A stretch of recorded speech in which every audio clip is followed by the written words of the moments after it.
Saudações, sou o Shed e a série Game of Thrones apresenta muitos elementos realistas do período medieval. Dito isso, porém, também há muitas coisas que Game of Thrones faz de errado. No geral, entre as fantasias medievais já feitas, Game of Thrones acerta mais do que muitas outras séries e filmes baseados em temas ou períodos medievais. E com isso em mente, vamos dar uma olhada e ver o quão precisos são os castelos na série de televisão Game of Thrones. Agora, não vamos analisar cada castelo que aparece na série de televisão, mas vamos dar uma olhada em alguns dos castelos mais proeminentes, comuns ou importantes que aparecem na série. Além disso, vou analisar como a série de televisão representa ou retrata esses castelos, porque sei que muitos desses castelos são descritos de forma diferente nos livros em comparação com a forma como são apresentados na série. Portanto, isso não é uma análise dos castelos como são descritos nos livros, mas sim especificamente de como eles são mostrados e representados na série de televisão. Agora, a dificuldade em fazer isso é que há pouquíssimas cenas detalhadas dos castelos na série. Por causa de restrições orçamentárias, na maioria das vezes, quando mostram o castelo, são tomadas bem amplas e de ângulos distantes, e não há cenas panorâmicas que mostrem os castelos em toda a sua glória de todos os ângulos.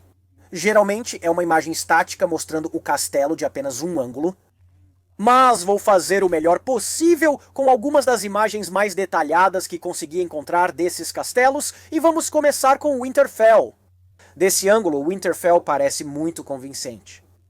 E quando digo isso, quero dizer que cada estrutura que vejo, eu também poderia imaginar sendo construída em um contexto histórico. Nada é tão monoliticamente grande a ponto de torná-lo impraticável ou impossível de ser construído com a tecnologia medieval. E também não vejo nada que desafie as leis da arquitetura ou da física. Sob essas perspectivas é bem incrível. Algumas das coisas que me chamam a atenção quando olho para este castelo são o uso de galerias de madeira ao redor de algumas das torres e também de outras estruturas. Então, as galerias de madeira, ou galerias, são as estruturas de madeira que são fixadas do lado de fora de algumas das torres. Isso é bem preciso historicamente. Eram instaladas nos castelos para oferecer aos arqueiros e defensores uma plataforma de ataque aos inimigos abaixo. E também fornecia proteção contra flechas inimigas. Vale ressaltar que, um pouco mais tarde no design dos castelos, as estruturas de madeira foram combinadas arquitetonicamente com as torres e paredes dos castelos como matacães e os parapeitos regulares. Quando isso ocorreu, as estruturas de madeira deixaram de ser necessárias. Agora, quando olhamos para Winterfell, na verdade não vemos nenhum dos parapeitos ou matacães que se estendem para fora das laterais ou do topo das muralhas, o que significa que as estruturas de madeira seriam a opção a ser utilizada. Isso também mostra que o estilo arquitetônico de Winterfell é um pouco mais antigo no período medieval. E pelo que eu entendo do universo de Game of Thrones, isso faz sentido. O que eu não vejo são ameias ao longo do lado de fora ou da muralha externa, e isso é muito estranho, pois é uma fraqueza defensiva desse castelo.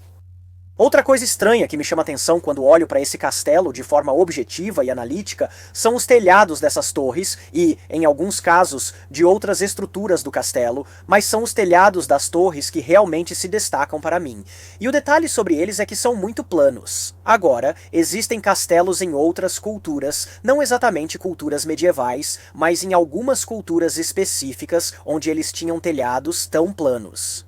Como é uma fantasia, esse estilo pode ser incluído no castelo sem problemas. O problema que realmente existiria é uma questão de funcionalidade, certo? Qual é o tema principal da casa Stark? Quais são as palavras deles? O inverno está chegando. Então, de todos em Game of Thrones, no mundo de Game of Thrones, deveriam ser os Starks e o pessoal de Winterfell que realmente deveriam entender esse conceito. O inverno está chegando, e isso causa mudanças em muitas coisas. Uma das coisas é a neve. No inverno, você lida com muita neve. Afinal, é Winterfell, então precisa ser feito para aguentar inverno e neve.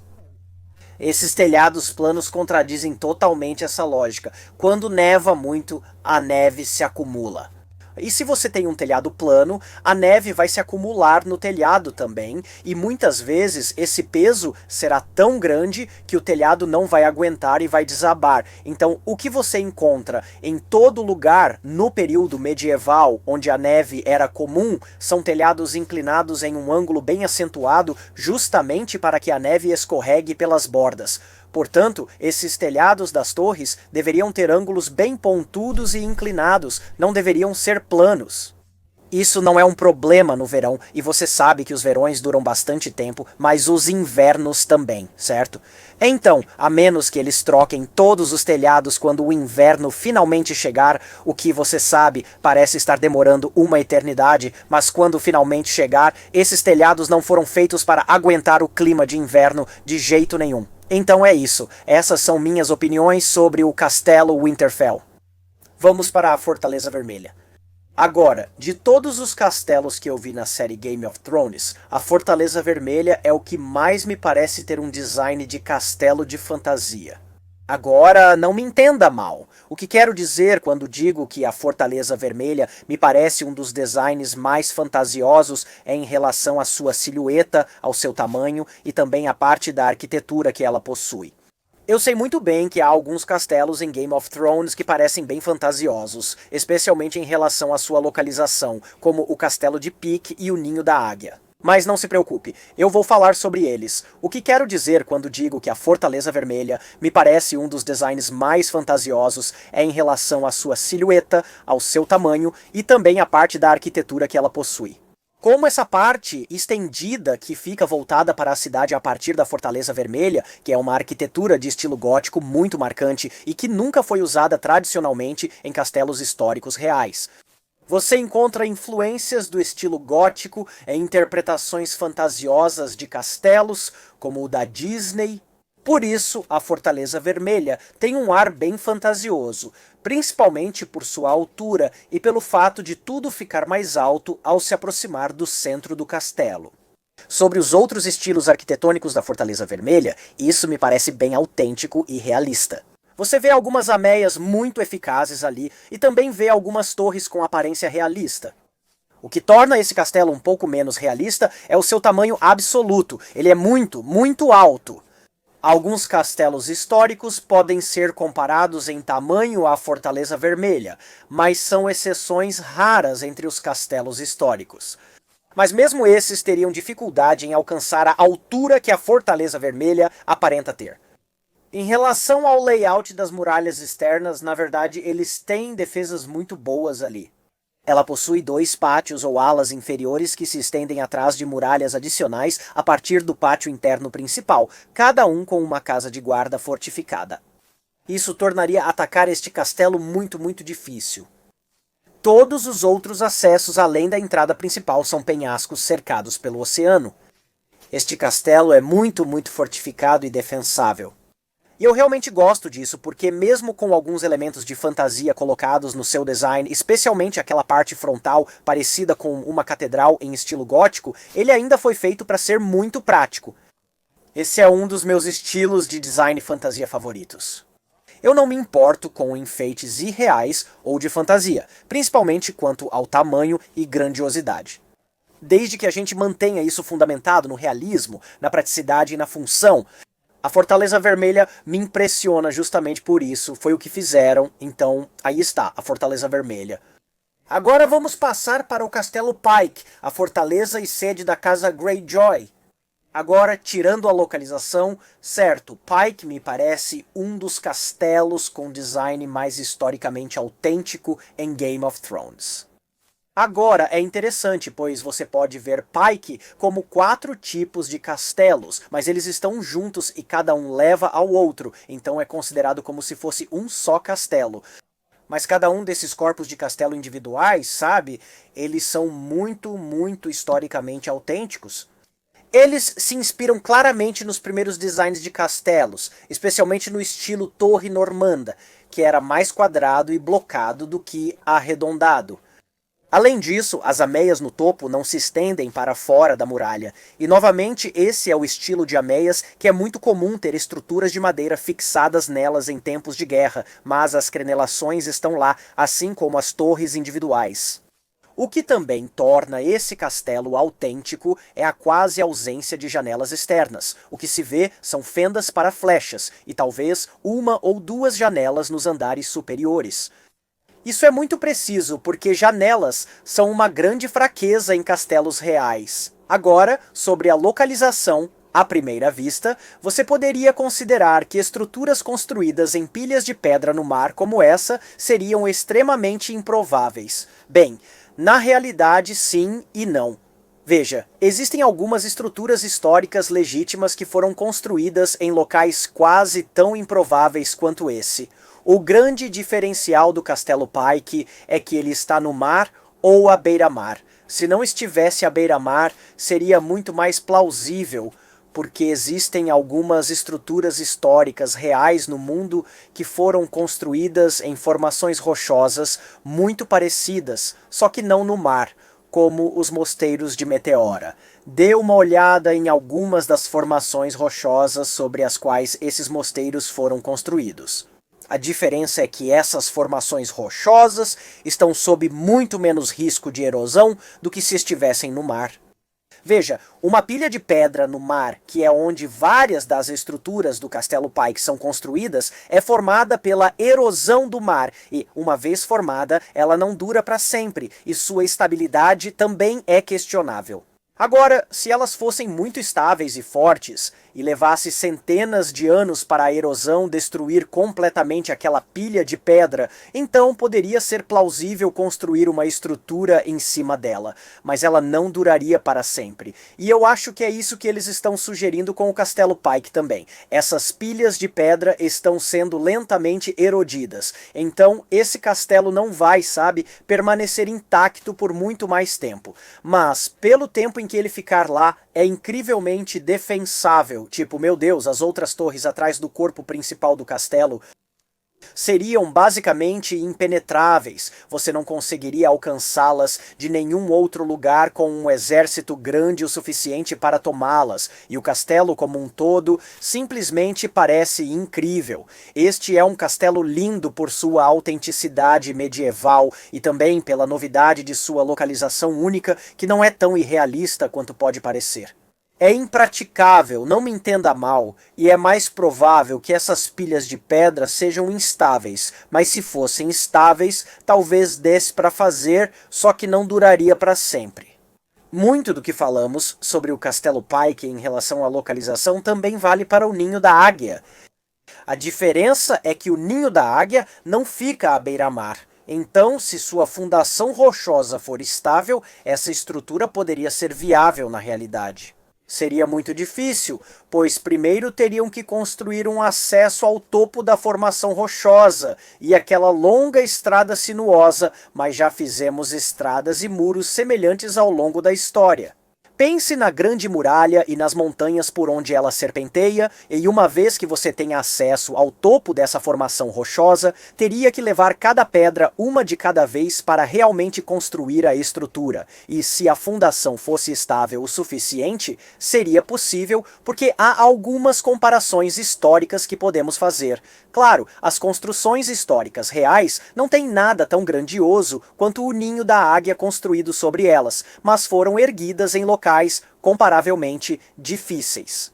Quanto ao estilo arquitetônico, é difícil. Tive dificuldade de encontrar imagens próximas do ninho da águia. Só essas tomadas amplas de longe, mas pelo que parece ser uma estrutura muito abobadada, com telhados em cúpula, e não exatamente um castelo, mas para uma catedral ou palácio. Não vejo muitas ameias nela e, na verdade, se isso fosse real, você não precisaria de muitas ameias, porque está tão alto e é tão difícil de alcançar que a própria localização já serve como defesa suficiente. E a principal parte que você precisaria defender é aquele muro sinuoso e a estrada que leva até lá. Se você colocar portões suficientes ao longo dessa estrada, poderia segurar um exército de tamanho quase ilimitado, porque só há um ponto de acesso para chegar a esse castelo e sem inventar aeronaves, realmente não há como tentar tomar essa estrutura, exceto por meio de um cerco prolongado para tentar famintos, como é apresentado na série de televisão. Agora, pelo ângulo e perspectiva que temos nessa imagem, O ninho da águia seria incrivelmente grande, tipo absolutamente gigantesco, muito maior do que qualquer castelo já foi na história. Mas o ninho da águia não é exatamente um castelo. Assim como eu disse antes, é mais um grande palácio abobadado e uma catedral do que um castelo. E historicamente nós realmente temos palácios de tamanho incrível. A coisa que precisa ser lembrada, porém, é que, mesmo que fosse possível construir uma estrutura como essa na vida real, seria incrivelmente impraticável e simplesmente inacreditavelmente difícil. Tanto que eu não acho que alguém realmente faria isso na vida real, mas essa é só a minha opinião, posso estar errado nisso. Por fim, vamos conferir Pedra do Dragão. Agora, de todos os castelos que vimos até agora, Pedra do Dragão é, de longe, uma fortaleza militarista sem frescura. Ela não se importa em parecer elegante ou enfeitada, está aqui para cumprir sua função de forma simples e direta. Por seu tamanho e aspecto imponente, ela parece grandiosa, mas não há enfeites para embelezá-la. Outra coisa interessante sobre este castelo é que ele possui alguns designs defensivos bastante avançados, especialmente com aquelas partes pontiagudas que se projetam das paredes. Esse tipo de design é algo que você encontraria mais em um forte em formato de estrela do que em um castelo medieval de fato. Agora, um forte em estrela ou forte de bastião é uma fortaleza que surge após o período medieval e foi um estilo que evoluiu durante a Era da Pólvora, quando o canhão passou a dominar o campo de batalha. O objetivo dessas partes pontiagudas nas paredes era desviar o fogo dos canhões. Agora, é claro que canhões ainda não existem em Westeros, então fica a pergunta de por que essa filosofia de design foi adotada em Pedra do Dragão em vez de outros castelos. Mas mesmo sem o fogo de canhões, essas partes estendidas da muralha servem a um propósito muito funcional. Isso dá aos defensores na muralha uma vantagem maior para atirar nos inimigos abaixo. O que você vai notar sobre as ameias na borda de Pedra do Dragão é que elas têm mata-cães ali.